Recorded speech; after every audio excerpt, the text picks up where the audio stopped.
Why don't we get back to a happier time? A story time. And this time, Super Mario Bros. 3 666.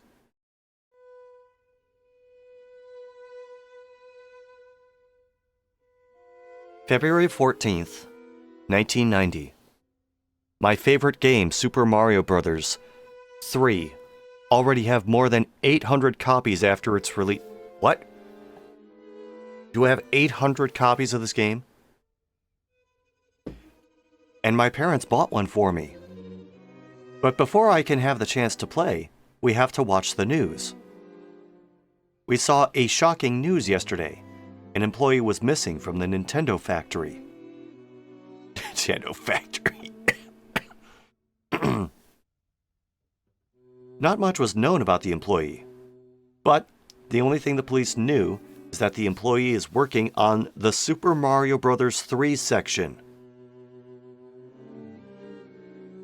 I don't think this guy knows how... Anyway, I was shocked to see it, but I keep that in mind and start playing Super Mario Bros. 3. 27 years later. Wow. Abrupt. December 6th, 2017. I'm now 32. My Super Mario Bros. 3 cartridge is gone. It's not there anymore. Luckily, I still have my NES, but I keep it in my attic.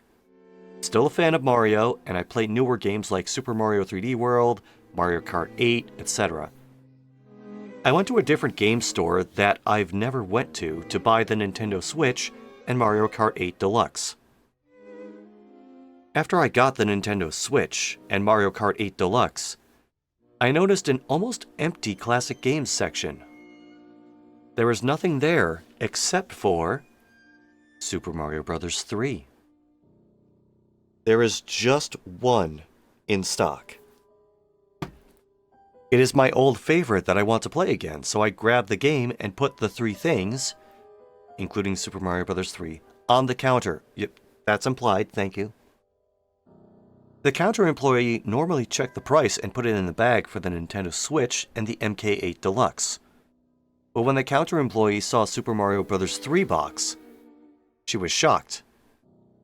While she was shocked, she straight away checked the price and put it in the bag along with the Nintendo Switch and Mario Kart 8. You mean Deluxe, right? I paid and slowly walk into my car and drive home. Into the car? At home, I decided to play Super Mario Bros. 3 first. Although I'm confused about why the counter employee back at the video game store was shocked, I keep that in mind and get my NES out of the attic and start playing. In the title screen, the red curtain is rising up, and the Super Mario Bros. 3 logo falls as normal. However, the background show is black, and there is no Mario and Luigi performing. There is only the one-player game that I can select, because the two-player game option is crossed, and beside it says, "Luigi isn't joining you." Then in a split second, every 2 seconds, it changes to, "He's dead." When I press the one-player game option, in a split second, there is a creepy Mario head. His pupils were removed, and he has blood all over his face. Along in the split-second section was a very loud static sound. The screen went to black and silent for 10 seconds, and I was brought to the level selection. The world is black, and there are only 2 levels. It also played a slowed-down version of the original level selection in World 8. I'm starting to think that the reason why the counter employee was shocked is because it's very creepy. We'll see. I started recording the game. Recording? When did that come into the equation?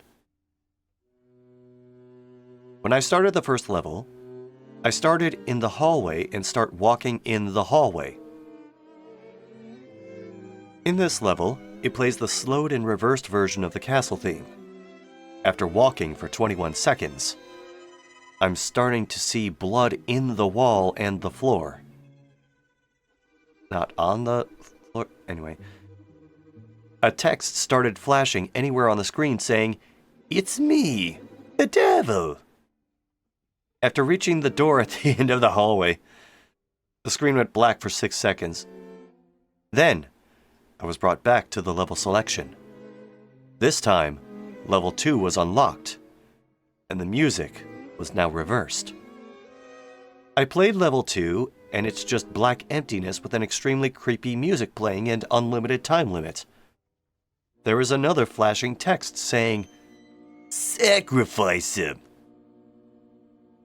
After walking for 10 seconds, I found a glitched red object. When Mario touches it, the screen went black for 5 seconds. I'm so scared that my body started to shake. Then suddenly, the creepy Mario appeared on the screen and made an extremely loud noise. I screamed so loudly. Then I quickly turned off the NES, removed the game box, and destroyed the game box with my hammer. My TV is back on the original TV mode. Alright, well, that's that, I guess. My heart is beating rapidly fast. Yeah, exactly. Luckily, I had OBS open. I turned off my camera and saved the video on my computer. Oh no, he's a camcorder Let's Player. Shit. I took a break by watching the TV. Before I could start unboxing the Nintendo Switch and start playing Mario Kart 8 Deluxe, I decided to spread the news and post the footage online. Because the news is trending, I was given a live interview with Shigeru Miyamoto. What? A live interview with Shigeru Miyamoto, Takahi Tezuka, and the 2-year manager of the game store that I've went file Christopher in the Nintendo headquarters. So, huh? I bought a ticket to Japan. The next day, I've packed everything to go to Japan. I thought it was Japan. December 8th, 2017. Wait, so all this happened in the span of 2 days. After arriving at Japan at 1:35 a.m., I've booked in a hotel and unpacked all my stuff there. I took a nap. Until 6 o'clock a.m. I unboxed my Nintendo Switch and play a quick game of Mario Kart 8 Deluxe. Wait, you still have it in the box? And go to the headquarters. The live camera is rolling. And the interview starts. Has this guy ever done an interview before? Have any credentials? What does he do for a living? In the interview, I explained everything about the game. Miyamoto explains to look at the box if there was anything there. Then Tezuka agrees with Miyamoto. But you smashed up the box. How you... When I look at the details of the box... Hold on. So you smashed the box up, and you left it, but you also gathered all the bits of it, took it to Japan, reassembled it. It was the 666th box to be made in the factory. Oh no. He was at the box factory.